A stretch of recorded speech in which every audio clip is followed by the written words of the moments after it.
ጀምሮ መጨረስ የመንግስታችን መገለጫ ነው። ጀምረን የማንጨርሰው ተናግረን ማንተገብረው ምንም ነገር እንደሌለ እናንተ ራሳችሁ ምስክሮች ናችሁ። ዛሬ በእነኚህ ወረዳዎች ላይ ይፋ ያደረግናቸው የአገልግሎት መስጫ ማዕከላት የወረዳ ስማርት ህንጻዎች ወይም ደግሞ ማዕከላት በሁሉም ወረዳዎቻችን በ119 ወረዳዎቻችን የሚሰፉ ናቸው። የሀብት ወይም ደግሞ የካፒታል እጥረት ስላለብንና በአንድ ጊዜ ስለማይቻል እንጂ ለሁሉም ወረዳዎቻችን እንዲህ ማዳረስ በአንድ ጊዜ ብንችል እጅግ በጣም ደስ ይለናል።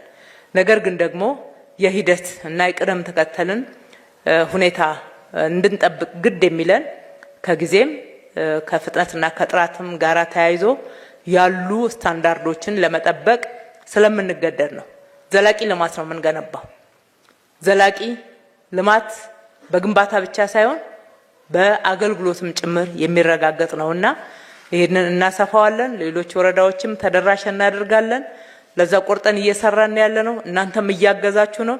እገዛችሁ በሚሰሩ በሚታዩ ልማቶች ላይ ብቻ ሳይሆን ሰርቪስ ውስጥም እይታችሁ እጅግ የተሻሻለ ሰርቪስ እንዲሰጥ ያስፈልጋልና በዚህ በኩል ኃላፊነታችሁ እንድትወጡ አደራ ማለት እወዳለሁ። መጪው ጊዜ ለኢትዮጵያ ብልጽግና እጅግ በጣም መሰረት የተጣለበት ላይ በግንባታ በፍጥነት የምንጓዝበት ጊዜ ነውና ይህንን ተስፋ ሰንቀን የበለጠ ውጤታማነቱን አልቀን አብረን እንጓዝላለሁ። እጅግ አርጌ አመሰግናለሁ።